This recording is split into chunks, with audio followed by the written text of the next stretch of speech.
శ్రీ విష్ణు రూపాయ నమశివాయ. ఈ వీడియోలో ఆరో ఆల్వారైన పెరియ ఆల్వార్ గురించి మరియు ఏడో ఆల్వారైన ఆండాల్ గురించి తెలుసుకుందాం.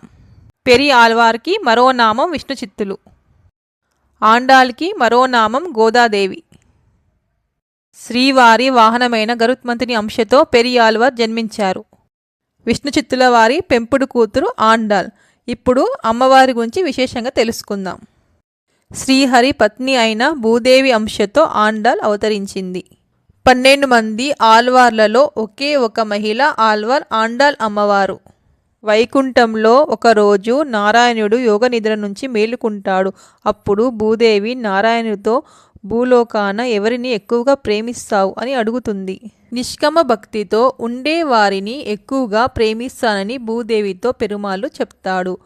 అప్పుడు భూదేవి తనకు భూలోకాన అవతరించే అవకాశం కల్పించమని పెరుమాళ్ళు సేవను భగవత్ సంకీర్తనలు చేసుకుంటూ ఉండేటట్టు అనుగ్రహించమని ఆర్థిస్తుంది. పెరుమాళ్ళు ఆమె కోరికను అనుగ్రహిస్తాడు.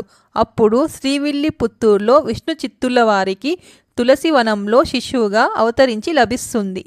అప్పుడు విష్ణు చిత్తుల వారి ఆనందానికి అవధులు ఉండవు. ఆయన బిడ్డకు కోద్దై అని నామకరణం చేస్తాడు.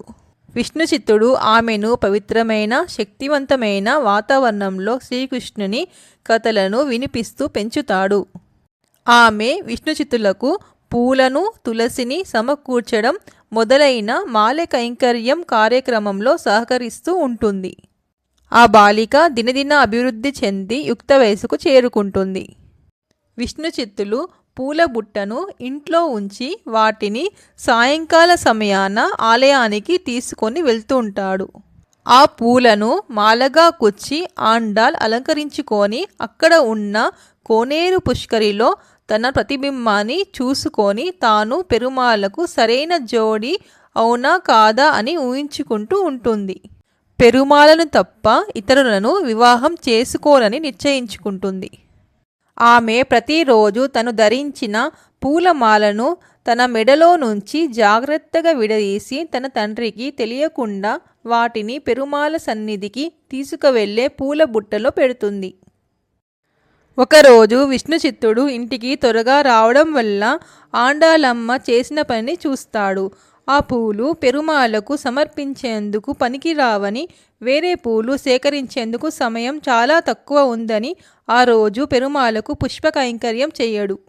ఆ రాత్రి విష్ణు చిత్తుల వారికి పెరుమాళ్ళు స్వప్న దర్శనమిచ్చి పుష్ప కైంకర్యంలో ఎందుకు విఫలమయ్యావని అడుగుతాడు. విష్ణు చిత్తుడు తన కూతురు చేసిన పని వల్ల సమయానికి పూలు సమర్పించలేని పరిస్థితి ఏర్పడిందని విన్నపిస్తాడు. అప్పుడు పెరుమాళ్ళు ఆండాల్ ధరించిన పూలమాలలంటే తనకు ఎంతో ఇష్టమని, అవి ధరించడం తనకు మధురానుభూతి కలిగిస్తుందని చెప్పాడు. ప్రతిరోజు కూడా ఆండాల్ ధరించిన తర్వాతనే ఆ పూలను తన సేవకు తేవాల్సిందిగా పెరుమాళ్ళు విష్ణు చిత్తుల వారికి ఆజ్ఞాపిస్తాడు. విష్ణు చిత్తుడు తన కూతురు గొప్పతనాన్ని గ్రహిస్తాడు. ఆయన తన కూతుర్ను ఎన్నే ఆండాల్ అని ప్రశంసిస్తాడు. అంటే నన్నేలిన నా తల్లి, నన్నేలిన నా తల్లి అని అర్థం. అప్పటి నుండి ఆమెకు ఆండాల్ అనే పేరు ప్రచారం అవుతుంది. అంతేకాదు ఆమె అప్పటి నుంచి ఆముక్తమాల్యద అని పిలువబడుతుంది. శ్రీరంగనాథుణ్ణి వివాహం ఆడుతానని ఆండాల్ పట్టుబడితే పెరియాళ్వారు అందుకు అంగీకరిస్తారు. భోగి పండుగ నాడు గోదాదేవి రంగనాథుణ్ణి పరిణయమాడిందని పురాణాలు చెబుతున్నాయి. అందుకే భోగి రోజున ఆలయంలో గోదా కళ్యాణం వైభవంగా జరుగుతాయి. ఆమె భక్తికి ప్రేమకు గుర్తుగా ఈనాటికి ధనుర్మాసంలో ప్రతిరోజు తిరుప్పావే పఠిస్తారు. రంగనాథుని అనుగ్రహం పొందడం కోసం ద్వాపర యుగంలో గోపికలు కృష్ణుడి పొందడానికి చేసిన కాత్యాయని వ్రతాన్ని అనుసరిస్తూ ధనుర్మాస వ్రతం చేసింది. ఈ వ్రతంలో భాగంగా ఆమె తన చెల్లికత్తెలతో కలిసి తెల్లవారుజామునే నిద్రలేచి 30 రోజుల పాటు రోజుకొక పాశురాన్ని గానం చేసింది. ఈ 30 పాశురాల సమాహారమే తిరుప్పావై. ఇది ద్రావిడ వేదంగా ప్రసిద్ధి చెందింది. ఒకరోజు శ్రీరంగనాథుడు విష్ణు చిత్తునికి స్వప్న సాక్షాత్కారం అవుతాడు. ఆండాళ్ను శ్రీరంగానికి తీసుకొని రమ్మని సెలవిస్తాడు.